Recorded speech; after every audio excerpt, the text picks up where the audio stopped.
Welcome to this Ward 3 Candidate Forum for City Council. This online program is co-hosted by the Lynn Benton branch of the NAACP and the League of Women Voters of Corvallis.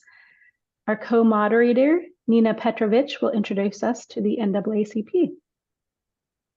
Hello, I am Nina Petrovich. I am a member of the Political Action Committee segment of the NAACP, as Jessica mentioned, and I'm co-moderator of this forum. The Lynn Benton branch of the NAACP, which is the oldest and boldest civil rights organization in the country, has been active in our community since 1971. Our members are of diverse racial and ethnic backgrounds and working as advocates, united in the fight to end racial inequality for all Americans. We are proud to co-sponsor this event as we seek to better inform Oregon voters of key issues in the 2024 general election. We convey our thanks to the candidates for participating in this forum and to all candidates who serve the values and ideals of American democracy. Thank you. Thank you, Nina. My name is Jessica McDonald. I am the chair of the Voter Education Committee within the League of Women Voters of Corvallis. The League of Women Voters is a nonpartisan advocacy and education organization working to defend our democracy and engage our community on the issues that matter most to them.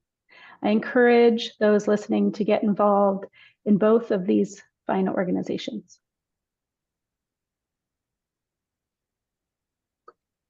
Welcome to Jim Moorfield and Mark Terratute to this candidate forum for Ward 3.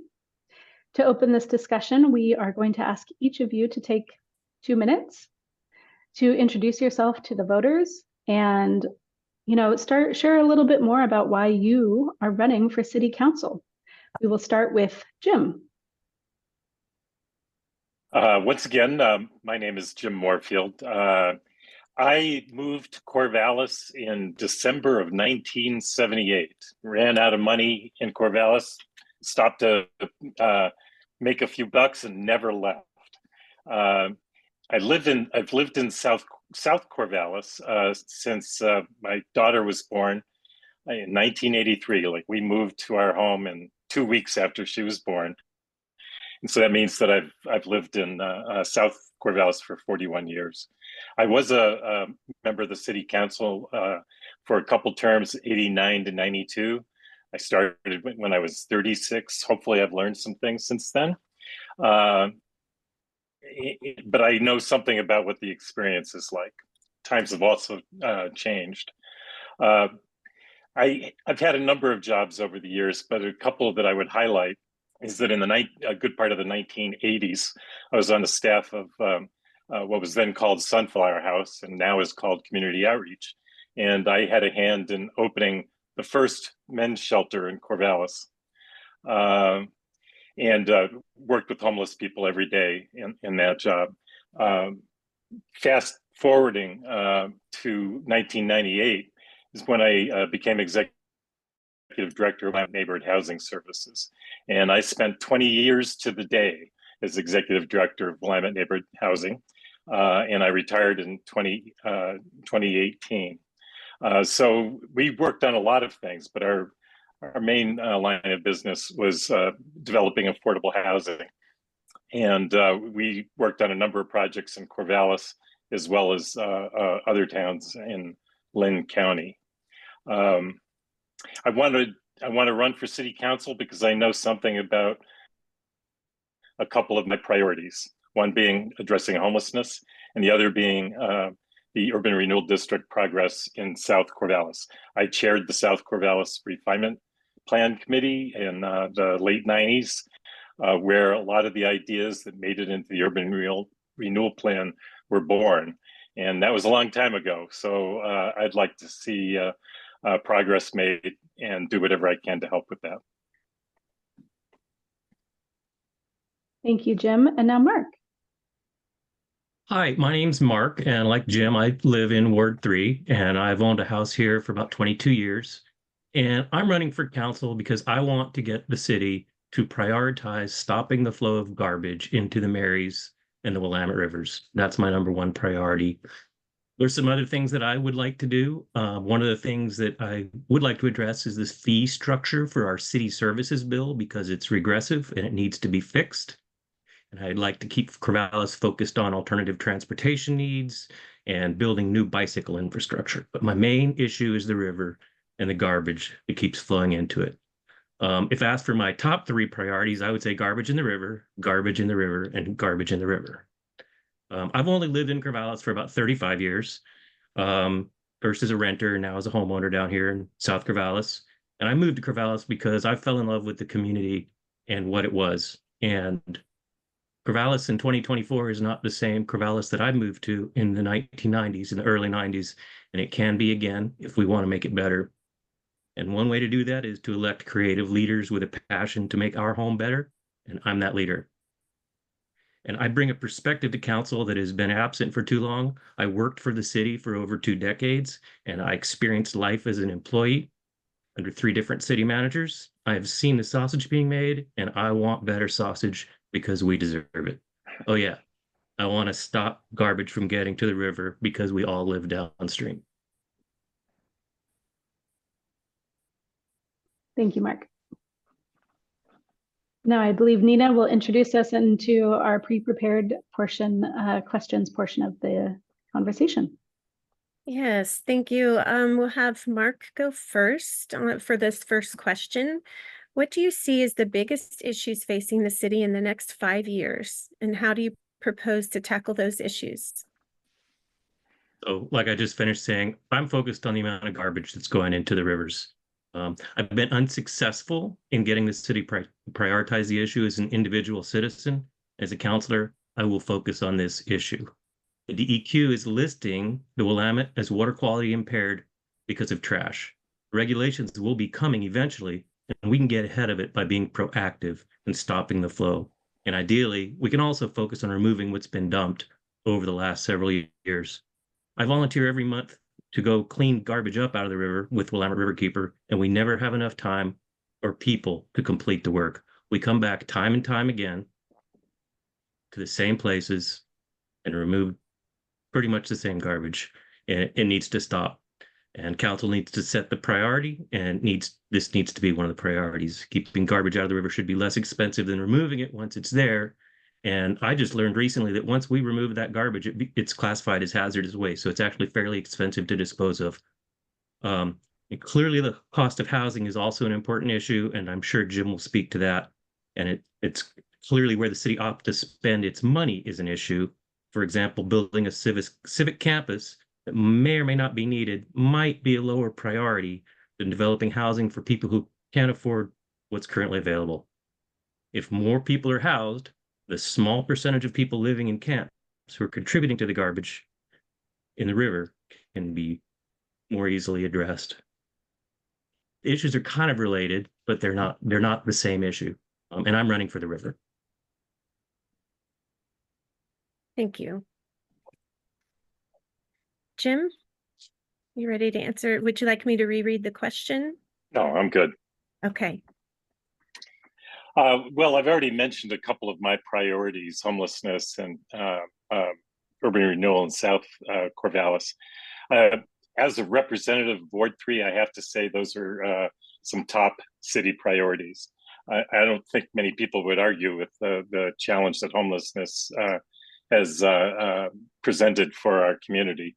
We're not alone in that. It's something that's happening all up and down the West Coast and in particular. But Oregon has a very high rate of homelessness, and now the state is doing some things to catch up with the development of affordable housing, and with the hopes that that will also address homelessness. I would also say that we've done a lot of plans on how to address homelessness. I was involved in most of them for the last 20 years or so. And the one thing that all the plans have failed to do is to set a goal for how many people we are going to help transition into permanent housing. And anyone who does planning of any sort in any business, public or private sector, knows that you don't really address those things that you don't measure. And so it's a priority of mine to set a 5-year goal or whatever it might be on and track how many people we get into permanent housing. But to be successful in doing that, it requires 3 things. One is available housing units. Second is rent assistance. And third is supportive services. We have all 3 of those things in some measure, but not adequate to meet the need. I do have ideas that would be hard to get into in 2 minutes or less. But I would say that the time is right on the housing front because a whole lot more state money is being put into affordable housing. On the rent assistance side, I would say that Benton County residents have not been receiving our fair share of Section 8 voucher assistance for a very long time now. It's time for that to change. And then on supportive services, all of those services are funded in a number of ways. I would like to see some permanent funding rather than temporary funding provided by Medicaid, which is administered locally by the Inter-Community Health Network. So those are specific ways to actually start increasing how many people we help transition out of homelessness and into permanent housing. How much time do I have? Is someone tracking time? Over 2 minutes. And we will just maybe going forward kind of put a hand up if we're at that 2-minute mark. Thank you, Jim. And actually, I'm going to start the next question back with you and around public engagement. How would you ensure that meaningful engagement from the public is represented in your deliberations and decisions as a city councilor? Well, I can tell you one thing I'd do is I'd listen to the League of Women Voters and the NAACP, because you all are represent organizations that are expert in that. The city has adopted I forget what the document is called exactly, but it's a public engagement policy manual that was based on some national models for public engagement.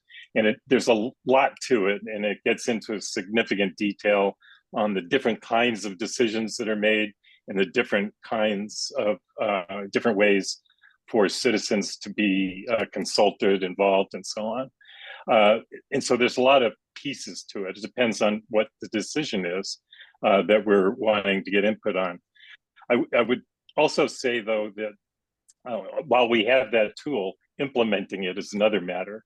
And one of the biggest challenges the city has always had is how to make sure that underrepresented voices are heard. Most people don't like going to evening meetings, and people that are willing to go to evening meetings, very few of them are like speaking in public. So it's really a small segment of the population that we actually hear from directly at city council meetings. So it's very important that public engagement happen where people are. And sometimes that means in churches and organizations, in neighborhoods, neighborhood associations, culturally specific organizations, making sure that the involvement is available in multiple languages, and really tracking who we're reaching so that we can track who we're not as well. Thank you, Jim. And now the same question on to you, Mark. Yeah, thank you. So somebody told me recently that they were glad I was running because I'm a very approachable person. And I thought that was kind of nice. And so I would like to remain approachable and available board and throughout the community to share their priorities and their concerns and their desires. One thing that we have down in South Corvallis is a Google group that I'm one of the janitors on and have been for quite a while. And there's a lot of issues that get shared on there, and it's a great resource. And people see me in person. I'm out and about a lot. I've never been a member of Facebook, so that's not going to be a good way to get engagement to me, but I think you can engage the city through Facebook. And I look at issues with an analytical eye. I was a scientist for a part of my career, and I try and inform my decisions through logic. So when my fellow Ward 3 citizens and community members have concern, I hope they're comfortable speaking to me, either directly or through some other means. And I welcome input from all citizens. But I know it's not what we're supposed to do as counselors, but I value the input from my ward above the value the input then from the community as a whole. But I will remain available and approachable for the entire community. And I hope my ward thinks that I'll make a good counselor and put me in office.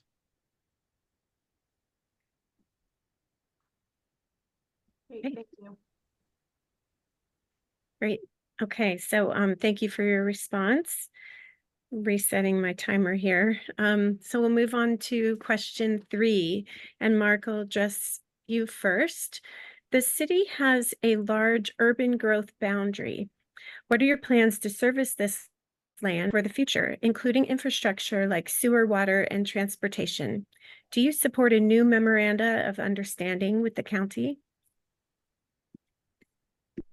Water and sewer are already available to our south. In part, that's because of the United Chrome Superfund site. We needed to get water to the airport because the wells were no longer usable, and we developed what we hoped would be an industrial park down there that never came to fruition. So we have a very large water transmission main that goes out there, and sewer's already in place. In fact, the water main is so big that we have to flush it routinely and just dump water onto the ground so that we can keep it safe to drink. I think it would be better if we could get some development down there, and people could buy that water instead of us just dumping it into the creek. I'd like us to see expanding the UGB East into Lynn County. And this relates back to the river. It's our most iconic resource, and it would flow through the middle of town instead of along the back of town. We might be less likely to turn our back on the river.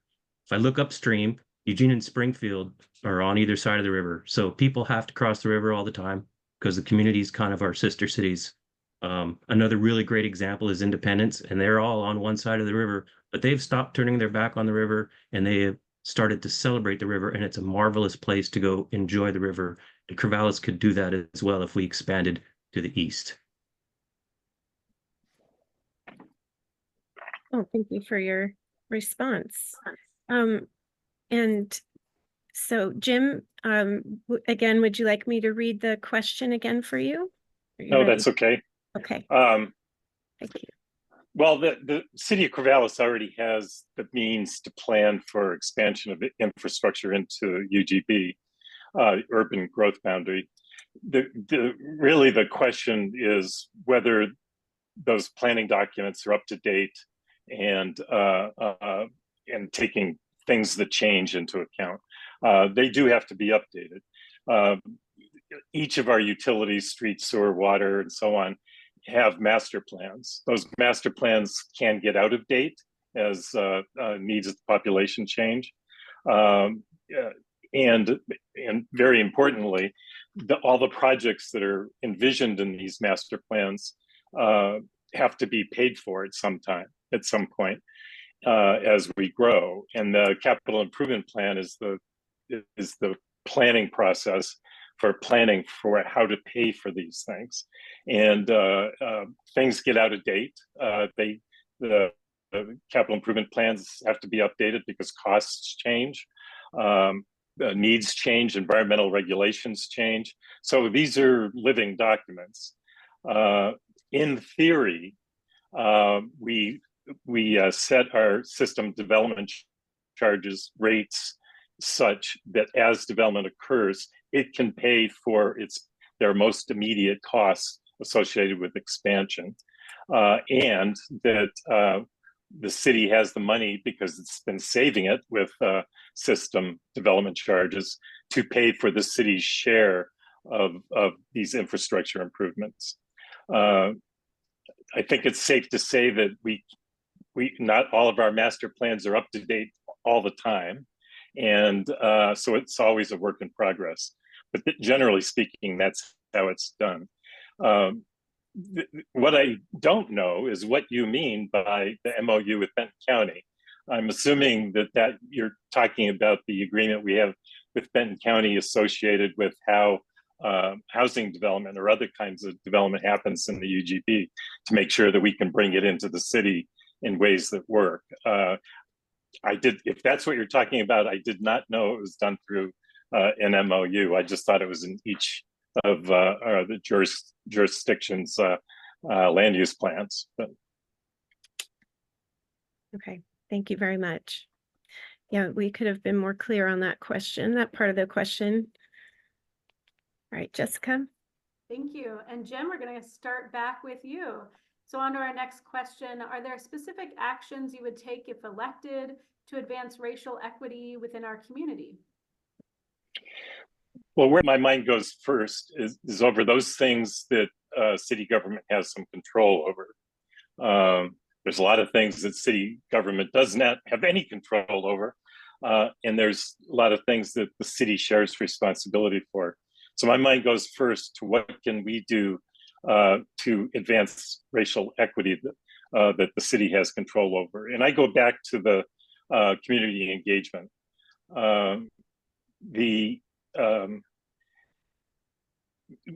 Inherent in a lot of the tools the city has available to it and how to involve people is, as I mentioned earlier, reaching out to underserved or marginalized communities to make sure their voices are heard in some way. And it has to be done in ways that reach people where they're at. And some of the tools in the toolbox specifically address addressing people with different languages, different abilities, different ethnicities and races, and so on.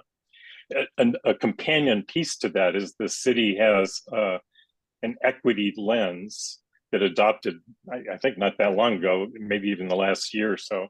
But it's a sort of test on whether equity is being adequately addressed in any policy decision. And the answers to these tests aren't always clear cut. And that's where many other organizations in the community come into play, because the city can't be an expert in everything, and we need partners who are. Thank you, Jim. Now, the same question to you, Mark. Yeah. So actually, I think this is one of the areas that Corvallis is already doing an admirable job, and I think that's great. The one thing I will say is that I've observed when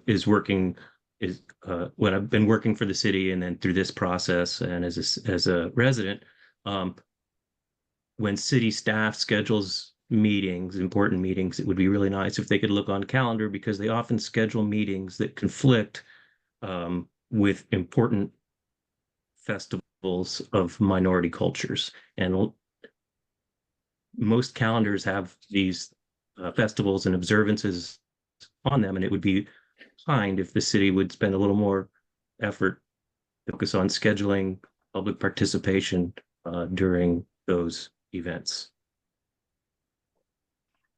Thank you. Hey. Well, thank you. Thank you both again. We're on to question number 5. The council events have called attention to the relationship between the council and the city manager and staff leadership. As far as you know, is the relationship between council and city staff and management in need of change? The short answer is yes. And this is an area where Jim is probably better prepared for moving forward, since he's already served 2 terms on the council before our current staff was in place. And I have a little respect for Jim for that. Just he's a good person. But I also have some experience that will form how I move forward as a counselor. It's from a different place. It's from my employment with the city for over 2 decades. And I was on the contract negotiation team for one of our labor contracts. And during negotiations, city council only is informed by staff. And I do not believe that council received an accurate picture of what was actually happening during our negotiations. And our negotiations team was not able to counter the inaccurate information. Had I been elected to office while I was working for the city, I would have been fired. I think it's important to have someone on the city council who has direct experience working as a staff member for Corvallis. Our organization is management heavy. We need to attract high quality people to work for Corvallis, and we need to retain the best of our current staff. I watched some of our better people move on to more supportive work situations. Even I retired 3 years ahead of schedule. We need good people to do the work. We need fewer managers, and we don't need managers who don't actually manage people or programs. House cleaning may be in order. Okay, thank you very much. Jim, would you like to address the question? The way you asked the question, council events have suggested things. I wish I had understood which events you're talking about. That might impact how I answer. But let me take it as the second part of the question, very generally, is the relationship between the council and city staff and management in need of change. But the answer is yes. And some of those changes are underway now. Something that around the time that I decided I wanted to run again, one of the first questions I asked various people, both staff and city council members, is what are council's priorities? And the answer was that, well, we have the city's strategic operational plan, but there aren't council priorities as such. Well, okay, sometimes language changes. And the more I got into it, the more I realized that at least the current city council, if not the one before as well, has never gone through a process of saying what especially new people want to accomplish during their term. And instead, we've had the strategic operational plan, which is not a strategic plan as it's currently written. It's an operating plan that really is focused on staff activities, addressing very many important things. It's a very useful document in understanding the scale and the scope of what the city does. But what it's not is a document that identifies those key issues that a current term of the city council wants to address. I think they've caught up to the fact that this has been a problem, and they're starting to work on updating that document accordingly. But I think that's created an atmosphere where the perception is that staff is driving things, not the council. It shouldn't be either driving, really. It's supposed to be the council manager form of government is supposed to be a partnership. And the city council has not exercised its voice adequately for a few years now. Thank you very much. All right, Jessica. All right, this was touched on just a little bit briefly on the civic campus, but now a direct question on that, and we'll start with Jim. The city has unveiled plans for a new civic campus on Madison Avenue. What are your thoughts on the civic campus? Do you support its development?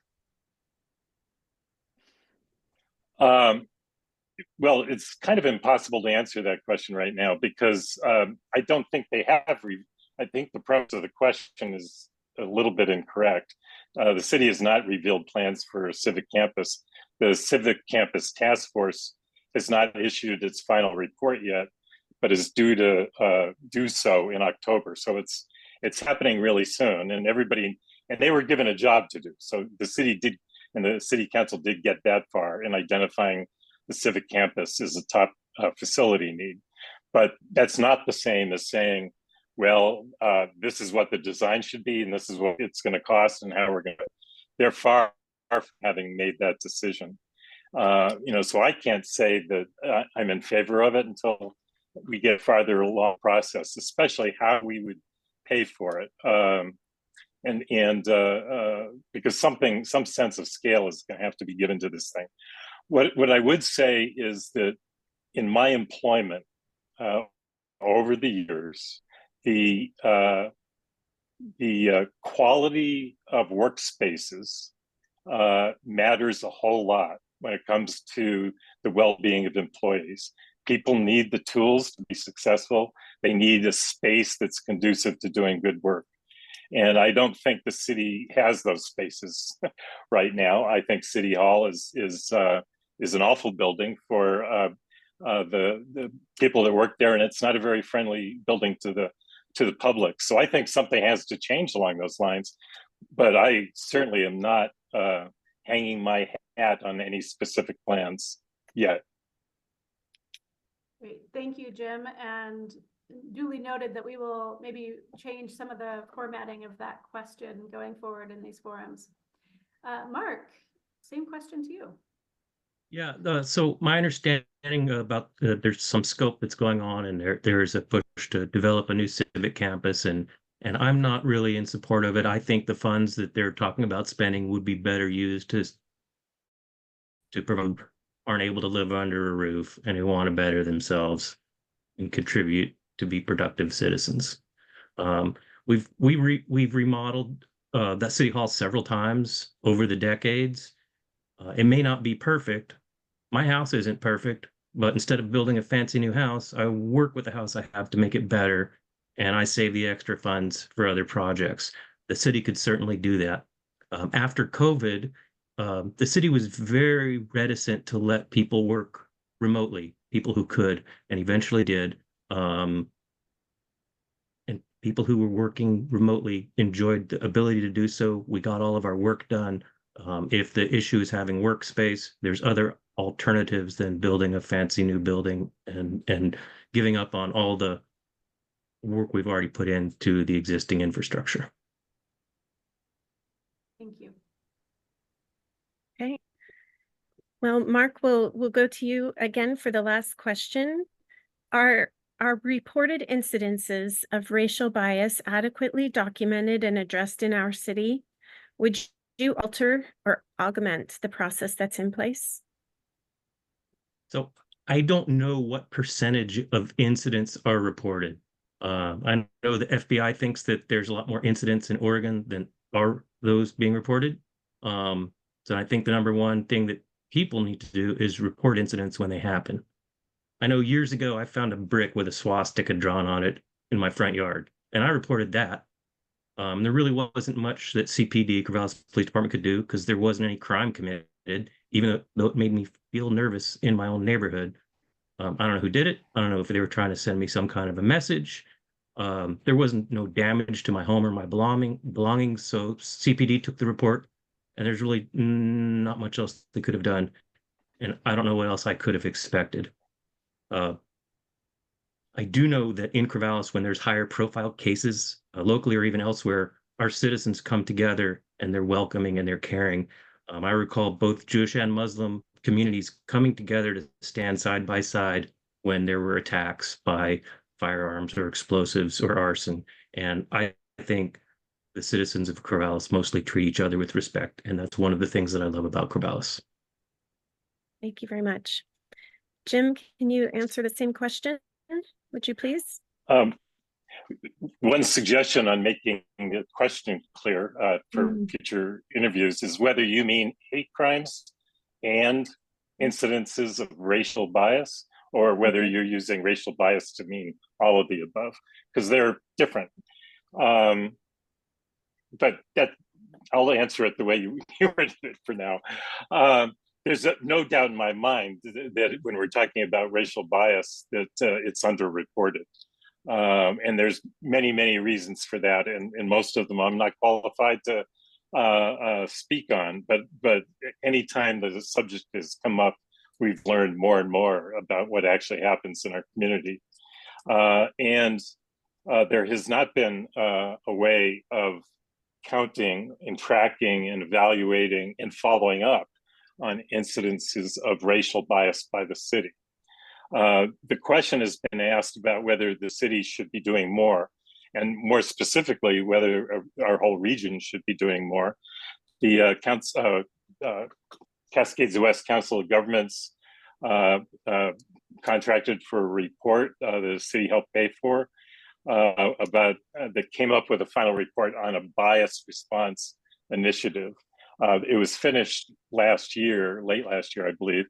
And I don't know that that's gone anywhere. I haven't seen it addressed on any city council agendas, but I may have missed something.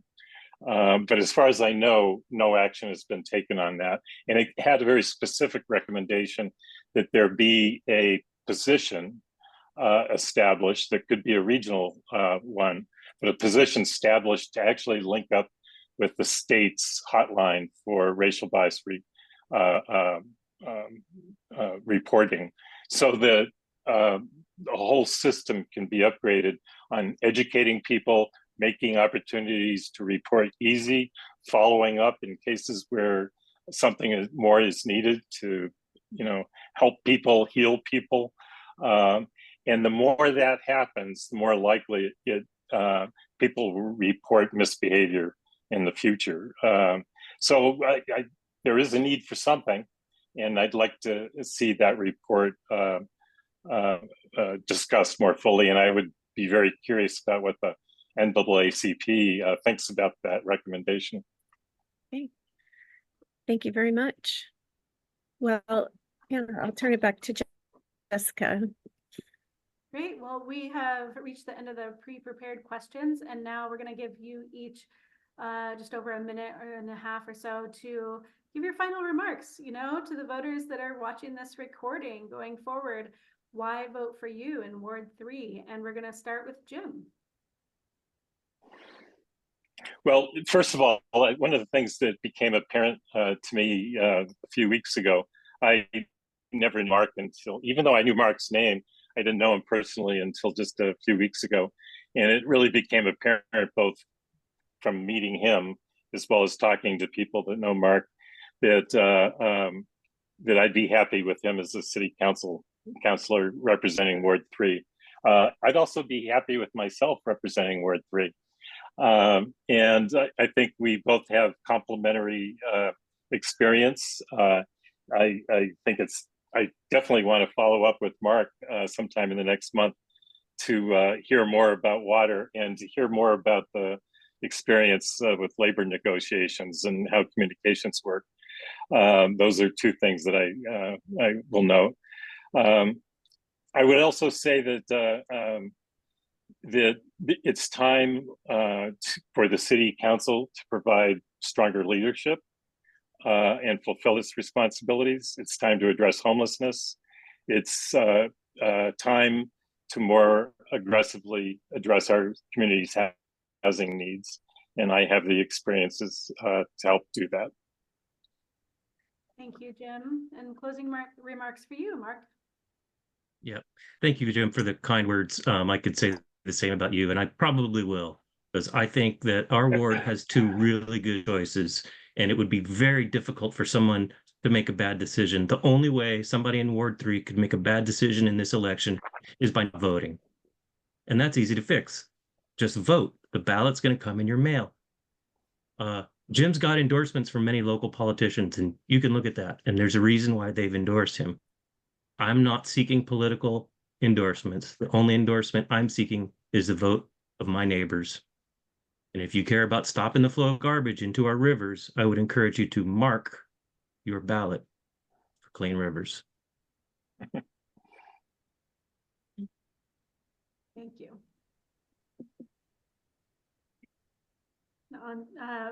Well, yeah. Closing remarks, Jessica, from you?